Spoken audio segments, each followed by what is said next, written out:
27 मार्च 2025 चमल घाटी भिंड में भिंड के कलेक्टर ने नवीन शैक्षणिक सत्र 2025-26 के प्रारंभ की तैयारियों के संबंध में अशासकीय स्कूल संचालकों की एक बैठक बुलाई,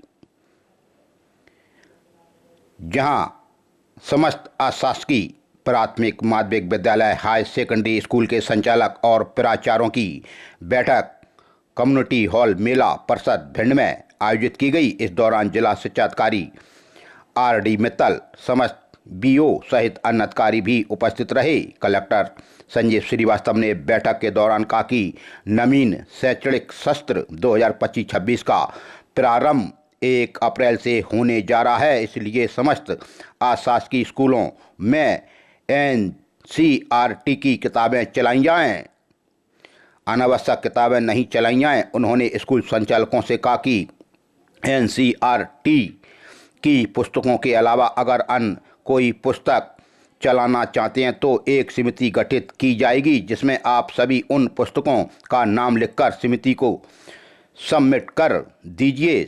समिति द्वारा उन पुस्तकों पर निर्णय लिया जाएगा। उन्होंने अशासकीय स्कूलों के द्वारा फीस वृद्धि तथा शासन के द्वारा निर्धारित किताबों, गणवेश आदि के संबंध में चर्चा कर जानकारी ली। साथ ही स्कूल संचालकों की समस्याओं को सुना एवं उनसे सुझाव भी लिए हैं। स्कूलों में फीसें सबसे ज़्यादा लग रही हैं। प्राइवेट स्कूल संचालक सबसे ज़्यादा फीस वसूलते हैं, फिर गणवेश में, फिर किताबों में। लेकिन भिंड कलेक्टर ने कह दिया है कि स्कूल संचालक एनसीईआरटी की किताबें ही स्कूल में चलाएं, लेकिन सरकार को भी चाहिए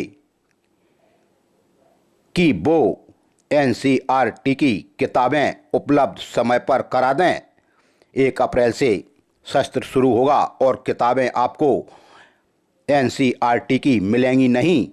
फिर पालक क्या करेंगे, छात्र क्या करेंगे? लेकिन भिंड कलेक्टर ने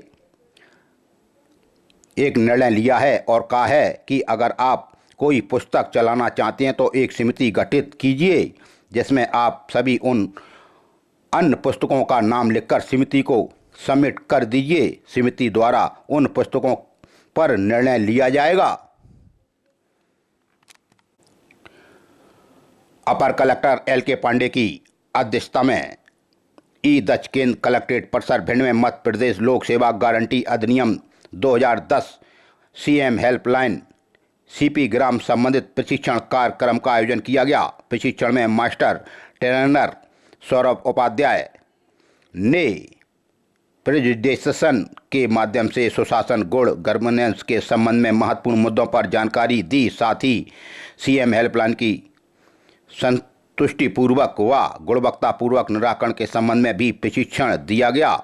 उन्होंने सीएम हेल्पलाइन के निराकरण के संबंध में ग्रेडेड पैरामीटर ग्रेडिंग, माह की शिकायतों के निराकरण के संबंध में निम्न गुणवत्ता से बंद शिकायत, मर्ज शिकायत, मांग व सुझाव, स्पेशल क्लोजर शिकायतें, नॉट अटेंड शिकायतें, कार्य क्षेत्र से बाहर की गई शिकायतें, 50 दिवस 100 दिवस से अधिक दोनों तक लंबी शिकायतें एवं सीएम डैशबोर्ड क्षेत्रवार रिपोर्ट, मुख्यमंत्री समाधान ऑनलाइन पर शिकायतों के निराकरण संबंधी महत्वपूर्ण बिंदुओं पर जानकारी साझा की गई। इस दौरान वरिष्ठ प्रशिक्षक श्रीमती चेष्टा जैन एवं कार्यालय सहायक योगेश पालीवाल द्वारा सहयोग प्रदान भी किया गया।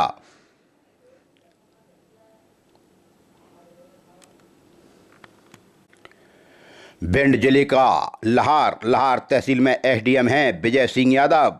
इनकी कार्यप्रणाली से लोग संतुष्ट दिखाई देते हैं।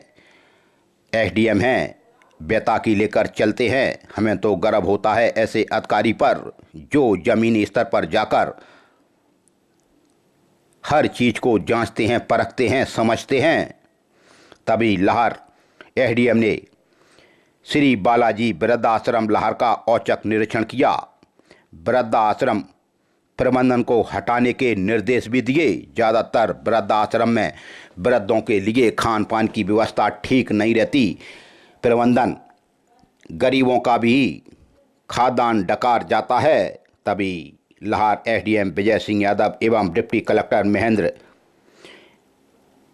सौजना ने बालाजी वृद्धाश्रम भवन भाटनताल लाहौर का आकस्मिक निरीक्षण किया। निरीक्षण के दौरान वृद्धों को दी जाने वाली सुविधाओं में गंभीर लापरवाही एवं अनियमितताएं पाई जाने पर एसडीएम लाहौर ने नाराजगी जाहिर करते हुए केयरटेक को 24 घंटे में आरओ लगवाने के निर्देश दिए। साथ ही अगले 24 घंटे के भीतर संबंधित समस्त नियमों, खरीदी रजिस्टर, बिल, वाउचर आदि के साथ आश्रम संचालक श्याम सुंदर गुप्ता को समक्ष में उपस्थित होने के निर्देश भी दिए।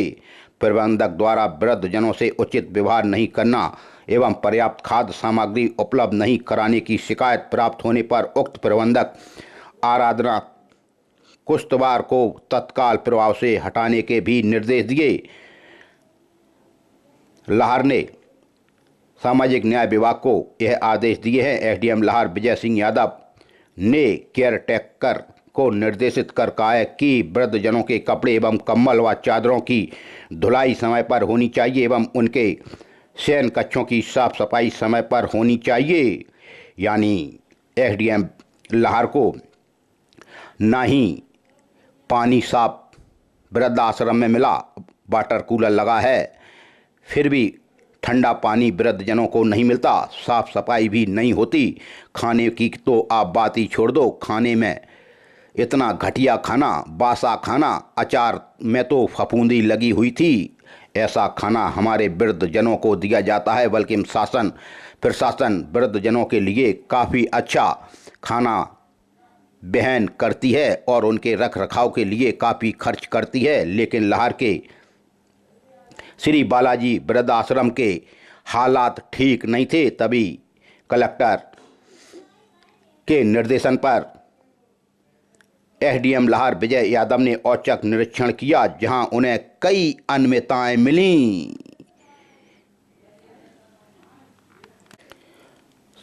27 मार्च 2025 को भिंड के कलेक्टर संजीव श्रीवास्तव के निर्देशानुसार एवं महिला बाल विकास अधिकारी पवन कुमार तिवारी के निर्देशन में आंगनवाड़ी कार्यकर्ता का पोषण भी पढ़ाई भी के तहत प्रशिक्षण ब्रह्म कुमारी आशा प्रशिक्षण केंद्र पर दिया गया, जिसमें कार्यक्रम अनुसार प्रशिक्षण स्तर पर सभी कार्यकर्ताओं का पंजीकरण किया गया, जिसमें संयुक्त कलेक्टर श्रीमती शिवांगी अग्रवाल के द्वारा प्रशिक्षण कार्यक्रम का शुभारंभ भी किया गया और शिवांगी अग्रवाल का प्रभारी परियोजना अधिकारी श्रीमती रजनी करौलिया एवं पर्यवेक्षक श्रीमती बीना मिश्रा एवं उषा वाजपेयी, रजनी कुशवाहा, साधना चौधरी एवं सरोज सोनी द्वारा पुष्पगुच्छा देकर स्वागत भी किया गया। प्रशिक्षण का मुख्य उद्देश्य बताते हुए 0 से लेकर 6 वर्ष तक के बच्चों के सर्वांगीण विकास के विषय में समझौते शिक्षा एवं पढ़ाई दोनों को एक साथ आंगनवाड़ी केंद्रों से जोड़ते हुए सक्षम आंगनवाड़ी केंद्र बनाते हुए प्रशिक्षण के मूल उद्देश्य की पूर्ति हेतु प्रशिक्षण दिया गया।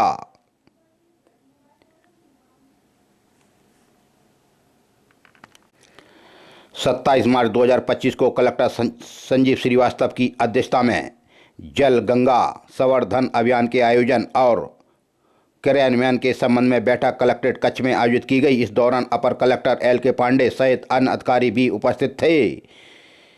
जल गंगा संवर्धन अभियान के योजनाबद्ध कार्यान्वयन हेतु निर्देशित किया गया कि जल गंगा संवर्धन अभियान का शुभारंभ 30 मार्च 2025 को किया जा रहा है, जिसमें नगरीय निकाय एवं ग्राम पंचायत जन समुदाय की उपस्थिति में जल संरक्षण के एक कार्य का प्रारंभ करना सुनिश्चित करें। 30 जून 2025 तक यह अभियान चलाया जाएगा।